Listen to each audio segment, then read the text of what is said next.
Good day and welcome to the Cannabis Insider. This is Bob Hoban along with Jeff Friedland today.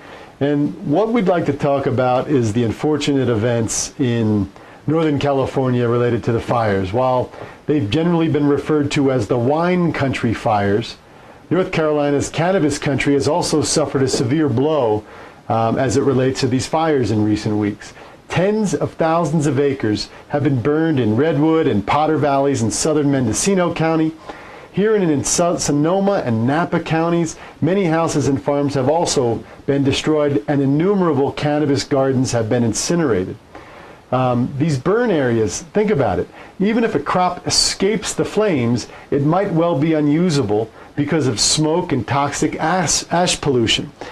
What are the Redwood fires? What are the Northern California fires, Jeff? What do they tell us about California's evolving cannabis industry?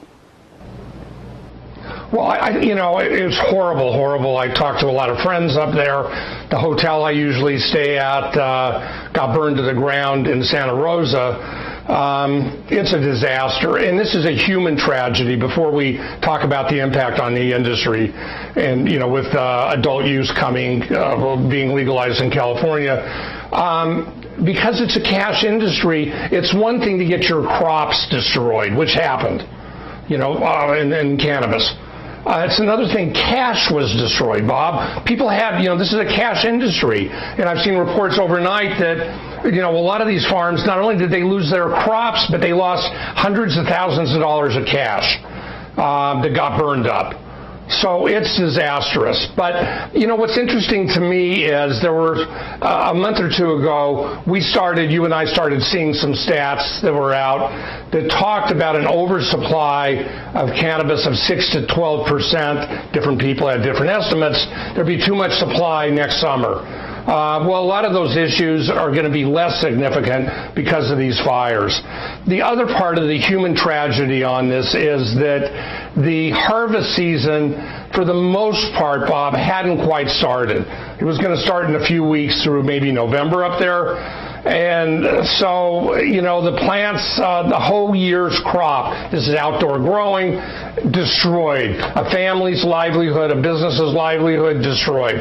Yes, most of them were illegal, but still, I saw some statistics that out of Northern California contributes about 25% of the entire U.S.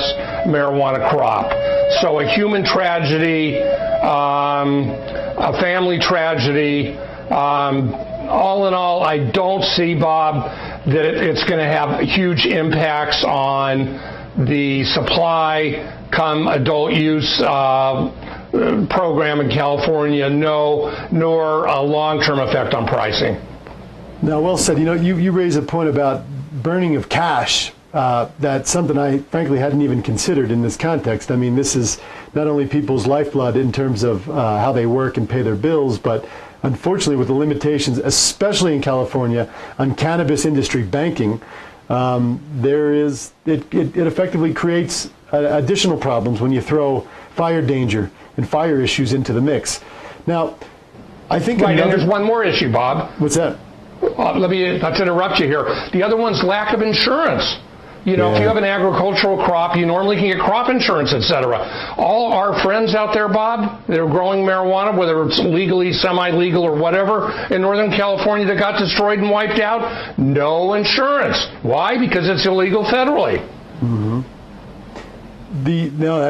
So banking, insurance, I mean, this highlights so many things, but what it also highlights, in my opinion, are two things particularly unique, quote unquote, as it relates to California. And that is, one, you've got evolving regulations where even if people are trying to comply with the new state regulatory framework, they may or may not actually be complying with those rules. So it highlights this notion of what is a black market versus a over-the-counter market or a gray market in between.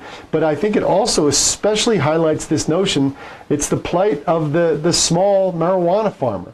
As California comes online in a big way, and the investment we're seeing in California, the small marijuana farmer in places like what we've seen affected by these fires, unfortunately, these are the folks that need support. And, I think people in the industry need to recognize without these cannabis farmers, particularly the small or medium-sized farmer, they don't have anything to sell.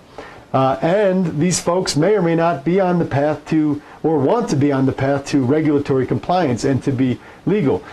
What about that? What about this notion of black market versus above board market or gray market that is highlighted by the circumstances of this unfortunate fires? Yeah, no, I'll tell you, there's a few, right, absolutely. But let me tell you one other thing is, when a farm was burnt to the ground that perhaps was illegal or perhaps on state land or federal land, there's been a lot said about water usage. Marijuana plants take a lot of water. So a lot of these people aren't going to be able to restart up again because they're growing on property that's not theirs. And I said even before these fires, Bob, what I thought would happen, California is not an entrepreneur's friendliest environment. California as a state over-regulates compared to probably pretty much every other state. So, you've talked to people, I've talked to people who are, let's say, illegal growers in Northern California in this area.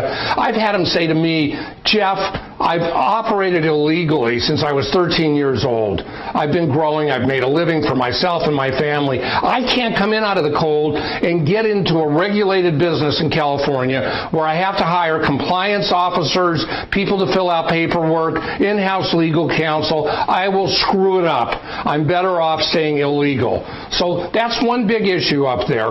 The other thing is that if California, not the friendliest regulators in any industry, if their regulations do what I think they'll do, they will over-regulate this industry. It'll be a disaster for the entrepreneur, business owner, farmer, extractor, or even retailer. And it's just going to be an absolute nightmare. Plus, we have the water issues in Northern California. What I said a few weeks ago, and I pulled this out of the air, so I don't know if it's true or will be true, but I think they will use, the state of California will use satellite imaging to identify illegal grows and close them down. Nothing to do with the fire, just because they want the tax revenues. And they also want to stay in compliance with the Cole Memorandum, the executive action of the Obama administration that allowed these state license regimes to exist. And the one key component is keep the product within your borders. And because Northern California, 25% or so of the national supply, the stuff's leaving the borders of California. And I think the California regulators are very concerned about that, Bob. No, those are all very good points. And, for those watching, I don't want to minimize the impact of the fire on the people that have lost homes and businesses and lives, frankly.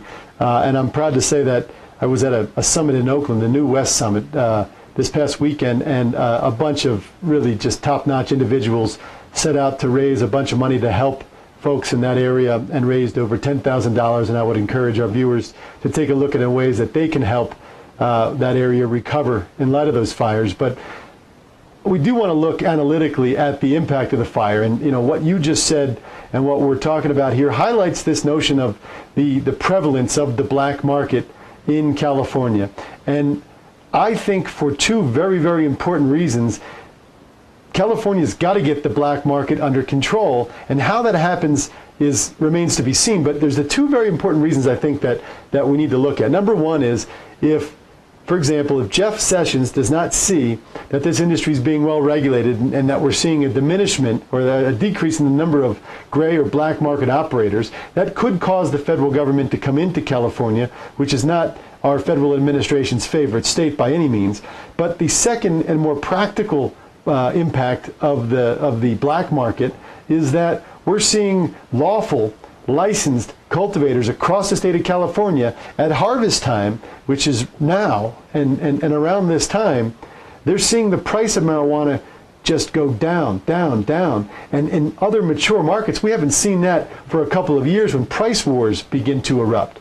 Here, we're seeing the price of legal cannabis under the state of California's laws go down because of the impact and the influx of black market or gray market marijuana. So those are two very, very important reasons that California has to get this black or gray market under control. And how do they go about doing that? Is it even possible? Well, California, I mean, you know, if you want to be an entrepreneur, unfriendliest environment, you want to be a cannabis entrepreneur in California under an evolving and new regulatory regime of what I call a nanny state. I'm not alone. Good luck. I would not want to be in the growing, processing, or retail sale of either medical or adult use cannabis in California. It would make me crazy trying to deal with the state of California, which will, I think, be a horrible regulatory framework. Bob, you and I both live in Colorado. You know, in Colorado. We both live in Colorado. You know, we have a great regulator in Colorado, I think. They get the industry. We may not always agree with them, but they're relatively friendly to the industry. I don't see that happening in California. California announced a few weeks ago that they were trying to go on a hiring binge for cannabis marijuana regulation to spend $100 million, I think I saw, or something crazy, some huge number, I think it was, to hire people. So you're going to have the government in California on your case if you're legal. If you're illegal, good luck. No, that's well said. And the unfortunate thing is that it was these fires that brought these issues to the forefront, at least in the forefront of our minds, as it relates to how the cannabis industry is evolving in California. But again, I'd encourage all of our viewers to do what they can to help. There are a number of online locations where you can donate time, efforts, dollars to help in the recovery of those fire-ravaged counties in Northern California. With that said, again, thanks for tuning in to the Cannabis Insider. Please check us out online at cannabisinsider.tv. And Jeff, thank you as always, and we will see everyone next time.